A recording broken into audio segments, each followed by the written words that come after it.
parents, how do we raise a girl child? Mostly we discuss a girl child, and so many of you are asking me, why a girl child?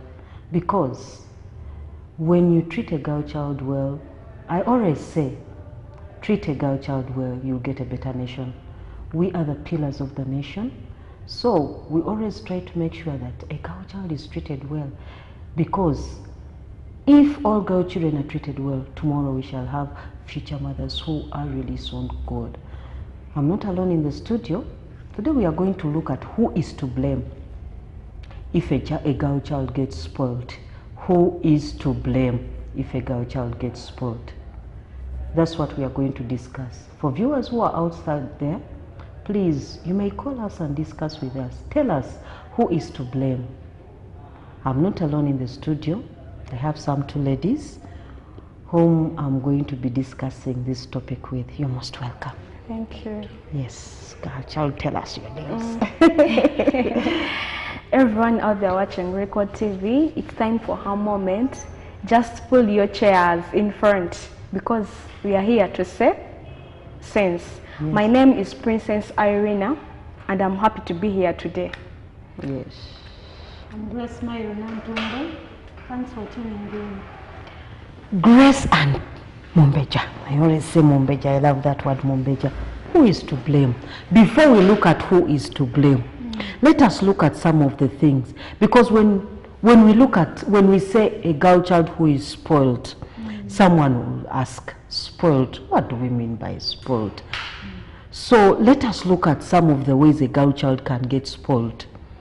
Some of the ways, and then we shall see who is to blame. Yeah, spoiled is in very many ways. First of all, someone can be spoiled in the character, like the way she talks to people, the way she collaborates with people. It can be in very many ways. Like for example, a girl starts smoking. Before you continue, let us tackle each sentence one by one. Who is to blame? If the character of the girl, the way she talks to people, she doesn't respect anybody, who is to blame? Sometimes it's the parents. Really? Yeah, like how? Some of them are not taught how to talk to people. Like maybe they didn't tell their children how to, okay, they didn't discipline them. Okay. Sometimes it can be on the parents. Then some other times it can be the children themselves. Yeah. Like when they reach that age, which is called the stubborn one. The stubborn, the adolescent age, you know? Stage. When you feel you're in the clouds, your head is in the clouds.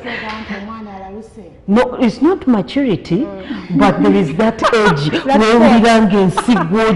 you know, everybody who talks rubbish. And also, it happens. It happens. Then there is Grace, before you continue, when a girl child reaches that stage, what is to be done? Auntie, we are supposed to start from the beginning, like when she's still.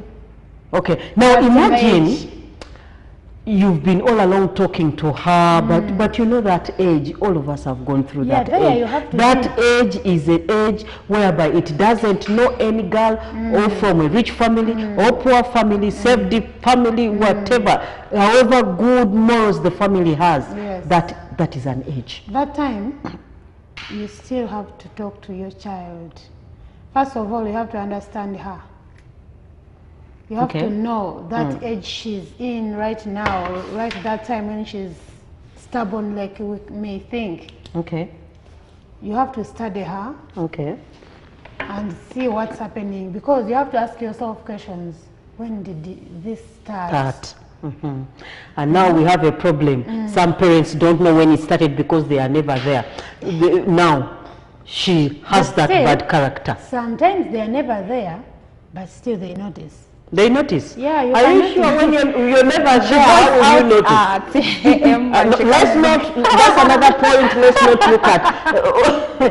Because that's another point. You're talking of the parent, you're right. She goes at 6, I always say they go with the door, they come back with the door. When the children They are go asking. at the door. When the door opens, wow, she goes. When it is closing, she's coming back. When everybody is asleep. But to me, I think the person to blame, it depends on where someone grew up from. Someone could have grown from the uncle's place, mother's place, father's place, relatives' place. So I think Jaja. And you know, with Jajas, they spoil a lot. Not really, because Not really. They do. May my Jaja, may the soul of my Jaja rest in eternal peace. Yafunyanga n'ebikondo. I'm not spoiling in a bad way. Kubibita na kusuta. But then there is time for kubibita, and then there is time for, you know. Because I remember when I was, okay, let's say from age of 6 up to 12, she used to kubibita me a lot. But after that time, sikulaba ngogenze kapira, sikulaba ngogenze mu concert.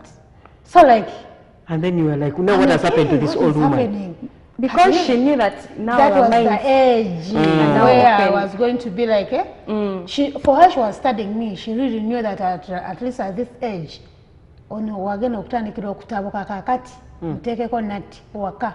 You don't see so and so. No, you're at home during, let's say, holidays, Sundays, Saturday, there is football because nakulira mchalo. So at ebyo mchalo, you really find yourself nga musanyukira there. Not even chalo only, but communities of long ago had so many things.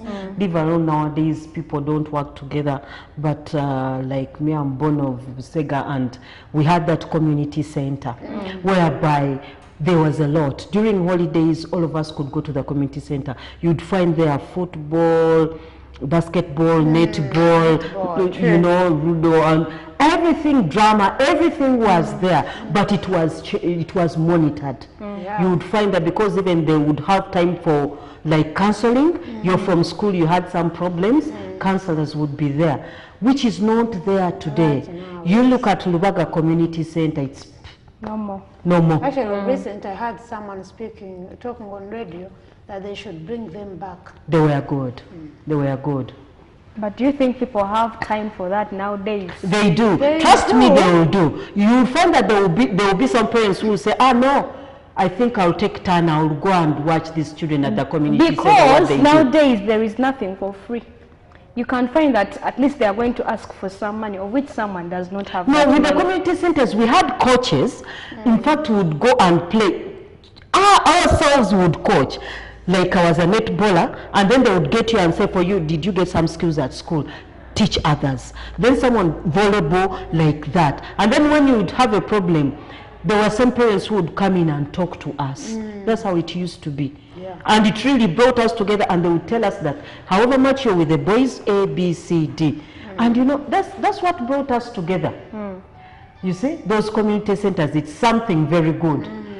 Children working together, but I'm not offending the Muslims. I don't know why they don't allow the girls and the boys to be together. You know, it is something that is very funny. I think it's, they are religious. They are religious what? Belief or what? I think it's according to their religion. Okay. Okay, according to their religion. But if you see those girls on the screen as they are walking, going to school, but they're working with the boys. But then I wonder, you know, at one time boys and girls have to work together. But however much you have to have cautions and say that, girls, you're working with the boys, A, B, C, D. Let us go back to what we were looking at. The character. What happens when they start talking this, when everything is,